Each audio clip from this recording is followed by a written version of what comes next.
The chaser effect, how pornography consumption contributes to it.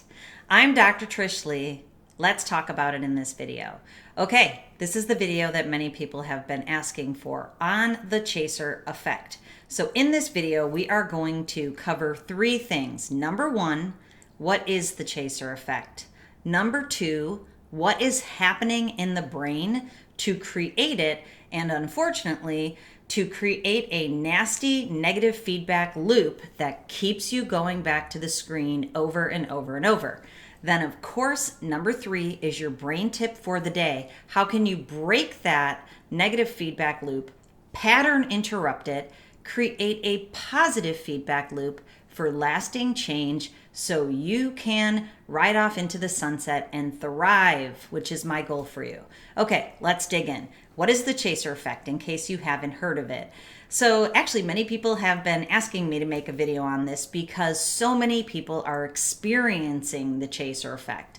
What it is especially after you have abstained from watching pornography or masturbating, if then you have a slip or a relapse, it can lead to a binge or a bender where you keep going back for more and more and more, especially if you've abstained. So the chaser effect is basically after you watch pornography and masturbate, the feeling that you want to do it again, you want to keep chasing the dopamine, and that's basically what it is. And it comes down to dopamine and dopamine receptors in the brain, which we'll talk about in a second. But just to make sure that you understand what I'm talking about is, especially in this porn brain reboot, when we're trying to reboot your brain and rewire it, and if you have been able to stay away from the habit and your brain is going through this rewiring process, and for many of you, you may have experienced that feeling, that urge, that craving, that hijacker talking to you in your brain, telling you, I've got a brilliant idea. Let's go watch some porn. When you have that thought, dopamine's already being released into your brain. What will happen is your brain's getting the dopamine, and if you give into it, it will get dopamine at that high level that you haven't for a little while. So if you've abstained for a week or 2 weeks or 3 weeks, your brain really wants itself to be bathed in that high level of dopamine that you had given it in the past, and maybe consistently and frequently with even greater intensity in the past. It wants it. It is the hijacker telling you, let's take a dopamine bath in my brain. Okay, so what's happening in your brain? What happens is, we know it's this flood of dopamine into your system. What you might not know is that at the same time, the dopamine receptors, and without going into it, there's different types, but in particular, D2 dopamine receptors are actually lowered.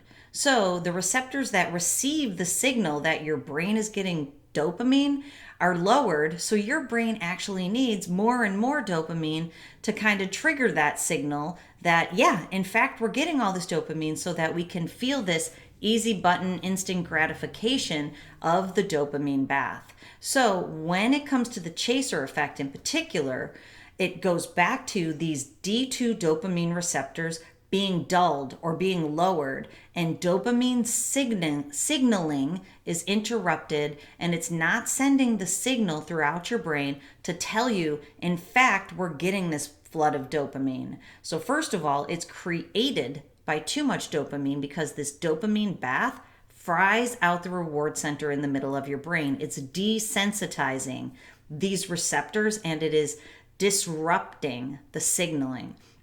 So how does it lead back to the feelings that we're talking about in the chaser effect? This bath of dopamine and these lowered receptors make your brain want it again, makes your brain want to chase it down. Now, if you've watched any of my other videos and you hear me talk about dopamine, I basically always call it the pleasure-seeking neurotransmitter, because we think it's the neurotransmitter that gives us pleasure. What it actually is the neurotransmitter that makes us want to continue to find pleasure. It seeks pleasure. It keeps moving towards it. So basically that end goal is always moving, and that's what's happening in the chaser effect. You get a ton of it, the receptors are lowered, the signaling is disrupted, your brain wants more and more of it because it just got a hit. So basically what your brain is telling you is, we just got this big hit, let's do it again. And your brain wants to get more and more and more. What that can lead to is a binge and a massive dopamine flood. Now, I work with so many people that I can see into their brain performance pattern using brain mapping and neurofeedback. And what I can see is, after a slip or a relapse like that, the brain is really in a dysregulated pattern. It is just low and slow, and that's why you feel numbed out. But what it leads to is not being able to think, brain fog, those feelings of maybe regret, maybe guilt, because that will lead you to the change point, which is going to be one of your brain tips for today. I actually have a couple of them. But what's happening is dopamine is actually lowered after you get that dopamine flood. And so then now that's why your brain's seeking it even more. We also know that there's an A-B effect when it comes to a pornography cycle, which just about everybody has. So if you're in the reboot stage and you're not giving your brain the dopamine that it wants on its typical cycle, it's going to want it even more. And that's where you're gaining the strength in your journey, by creating the new neural pathways for change. So every time you're able to abstain from an urge or a craving, you're laying the new optimal neural pathway in place. And so if you continue to take that pathway, by continuing to have the strength and the commitment, the discipline, the resilience to be able to take the new pathway, that pathway is going to become trampled down, and you'll be able to take it with greater ease. And the old pathway will weed over and cover itself up. And that way you won't have to keep going back to the screen. Okay, so that's basically the chaser effect. It's your brain telling you, we need to keep going back for more and more, because I don't want these lower levels of dopamine. I like the levels you just gave me. But sometimes the things that make us feel good aren't good for us, many times, unfortunately, right? So remembering the damaging effects that dopamine bath can have on your brain can help you stay the course and take the new neural pathways using these 3 brain tips. Okay, so I have 3 brain tips for you today. Number 1, I basically already alluded to, is that in a pornography consumption cycle that just about everybody has, there is a pivot point, which I've talked about in other videos. In this video, I want to talk about the change point. The change point happens at the bottom of the cycle. And so after you've given your brain that massive release of dopamine, hopefully right before you go back for more because of the chaser effect, what can happen is that's when you have the feelings like, I shouldn't have done that. I don't want this for my life. This doesn't fit in with my moral congruency, like we've talked about before. When you have those feelings, that's the change point. That's when people reach out to me to schedule consultations. It happens all the time. People say to me, I'm not really sure why I made the appointment. I know it's because you are in that change point. You are in the point where your brain pattern was telling you, your brain was saying, let's not keep abusing me in this way. Let's heal me so that I can work for you for the rest of your life and my life, instead of me controlling you. That's the change point. So if you experience the change point, reach out to someone, because that's your best time that you might actually be able to reach out for help, and that you'll be able to receive the help that you need to break this cycle. If you're interested, your brain will thank you. Because once the cycle keeps moving forward, that change point's going to move towards guilt and shame again, and that shame is going to trigger the cycle all over. So if you're in that change point, take it. Let it lead you towards becoming a better version of yourself. Okay, so then next we want to talk about the chase her effect, and I borrowed this from Your Brain on Porn. I saw it on one of the pages that someone wrote about their anecdotal experience, saying that instead of using the chaser effect to go back to the screen during their reboot, what they did was take that chaser effect and make it the chase her effect, and chase their honey for more actual sex in the real world with a real live human being. So you can change that effect, still get your needs met and the needs of your brain met. But we know when you are having actual sex, a real experience, instead of, the fourth wall experience that you get when you're consuming pornography, yes, you're going to get lower levels of dopamine, but it's going to give your brain the perfect amount of dopamine, and it's going to be lower levels of intensity, but it's going to be mixed with intimacy and with connection, and you're going to get serotonin and oxytocin to couple your brain to your partner in the real world. So chase her instead of chase back to the screen.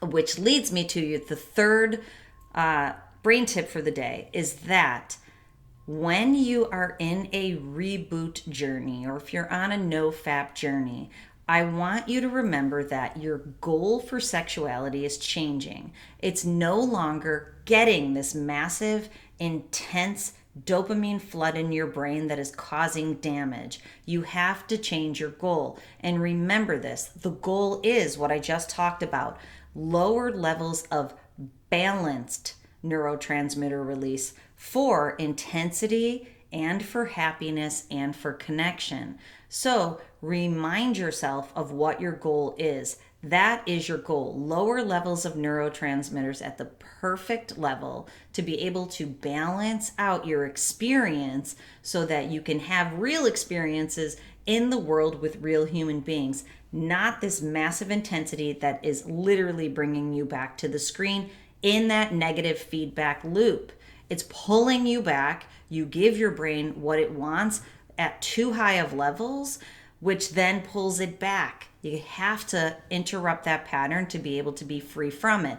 A positive feedback loop is you give your brain the perfect amount of neurotransmitters, and once it rewires itself, it's going to want those levels, and it's going to want the experience and the connection, the balanced aspect of it. So change your goal from unhealthy sexuality at these high levels, high highs, low lows that are really bad for your brain and bad for your life, and change your goal to balanced in the middle, using that perfect brain speed for calm focus, which not only is going to help you in your sexuality, but is also going to help you in your focus.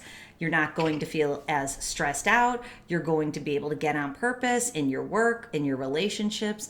You're going to be calmer. You can get back to enjoying your hobbies, balance, spreading it out. So hopefully you'll be able to go do that. If you're looking for help on your journey, please reach out to me at drtrishleigh.com. I have my Porn Brain Reboot programs at 3 different levels so that I can help you at different price points or investments and different levels of support. And remember that I'm in the midst of setting up the nonprofit organization, so all of your contributions go right back into the cause so that I can help you more and that we can help more people together. And I so appreciate you being here and helping me to help you and to heal your brain and help us help other people heal theirs too.